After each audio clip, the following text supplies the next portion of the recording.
processo do Caticaranga, ele foi... Eu acho que talvez ele tenha sido o processo mais curto de toda a faculdade, em questão de tempo. Ao mesmo tempo, ele foi o mais longo na minha cabeça.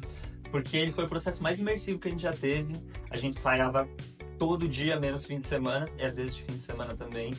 Então você acordava de manhã pensando naquilo, você ia pro ensaio, você ia dormir, sonhava com aquilo e acordava também querendo fazer aquilo de novo. E ao mesmo tempo ele foi um processo que ele se modificou muito ao longo do tempo. Que ele começou com uma coisa, ele teve um momento de língua que ele não era nem uma coisa nem outra, e depois a gente foi se achando no que viria a ser o Caticaranga que é hoje, né? Então acho que ele foi um processo que ele tomou muito do nosso imaginário, da nossa cabeça, só que de formas muito diferentes ao longo de 2, 3 meses só, mas que pareceram quase um ano. Com certeza o momento mais divertido foi o começo do processo, quando a gente não fazia ideia do que a gente estava fazendo, mas mesmo assim a gente propunha a cena todo dia, a gente se juntava num grupo aleatório e falava vamos fazer alguma coisa, e a gente fazia e saía alguma coisa.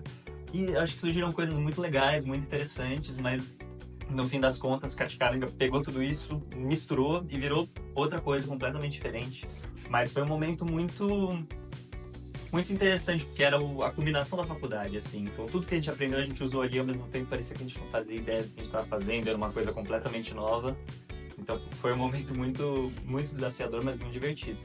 Mas eu também gosto muito de fazer passadões, assim. Acho muito legal a gente fazendo, descobrindo coisinhas novas a cada momento que a gente faz. Então também é muito divertido pra mim. O pior momento do processo, com certeza, foi um dia em que a gente não fazia ideia do que a gente estava fazendo, mas a gente queria descobrir as figuras. E a gente resolveu sair numa imersão estranha. Então a gente estava na engenharia básica, a gente falou, vamos descobrir as figuras. E a gente saiu por aí como figura, tentando conversar, só que aí tinha pessoas com medo que não queriam sair da sala, tinham pessoas que estavam carregando bastões, indo pra lá e pra cá no meio da rua. E foi um momento um pouco desesperador, porque eu não sabia se eu agia enquanto figura que eu tava descobrindo, ou se eu parava tudo e falava, gente, o que tá acontecendo? Isso é mesmo produtivo pra alguma coisa? Foi cansativo, desesperador. O prancha, com certeza, ele é mais mandão do que eu. Fica mandando as pessoas calar a boca, não sei o que, não sei o que.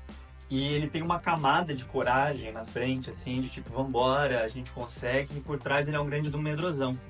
E eu não tenho essa camada de coragem da frente. Às vezes, quando as pessoas me perguntam o que é Caticaranga, eu falo, é história sobre pessoas que vivem dentro de uma toca durante uma crise hídrica e tem todo esse elemento meio ficção científica. E que é verdade também. E que acho que isso torna ela muito divertida. Mas, ao mesmo tempo, ela é uma peça que fala sobre coisas muito simples, mas que, ao mesmo tempo, acho que a gente precisa ser lembrado, às vezes. Porque a gente vive num mundo tão maluco, as coisas são tão complexas, que às vezes a gente esquece